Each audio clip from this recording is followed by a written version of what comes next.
काम का जुनून।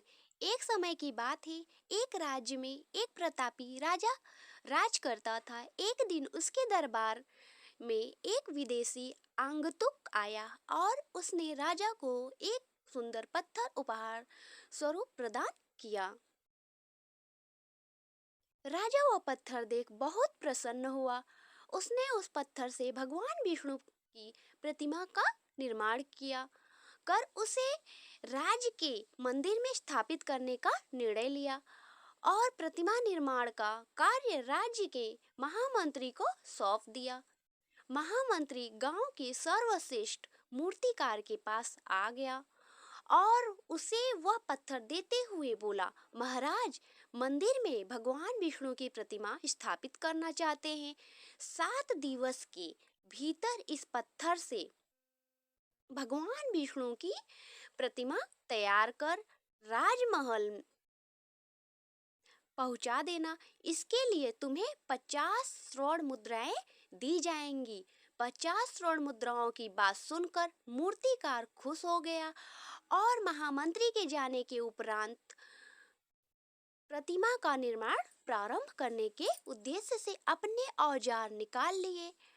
अपने औजारों में से उसने एक हथौड़ा लिया और पत्थर तोड़ने के लिए उस पर हथौड़े से वार करने लगा, किंतु पत्थर जस का तस रहा। मूर्तिकार ने हथौड़े के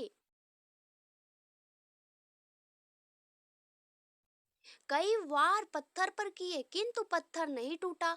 50 बार प्रयास करने के उपरांत मूर्तिकार ने अंतिम बार प्रयास करने के उद्देश्य से हथौड़ा उठाया, किंतु यह सोचकर हथौड़े पर प्रहार करने के पूर्व उसने हाथ खींच लिया कि जब 50 बार वार करने से पत्थर नहीं टूटा तो अब क्या टूटेगा। वह पत्थर लेकर महामंत्री के पास गया और उनसे यह कहा वापस कर आया कि इस पत्थर को तोड़ना नामुमकिन है, इसलिए इस भगवान विष्णु की प्रतिमा नहीं बन सकती।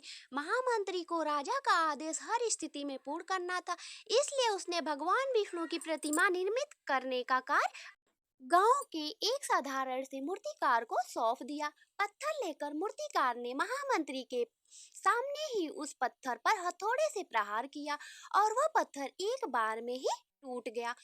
पत्थर टूटने के बाद मूर्तिकार प्रतिमा बनाने में जुट गया। इधर महामंत्री सोचने लगा कि काश पहले मूर्तिकार ने एक अंतिम प्रयास और किया होता, सफल हो गया होता और 50 स्वर्ण मुद्राओं का हकदार बनता।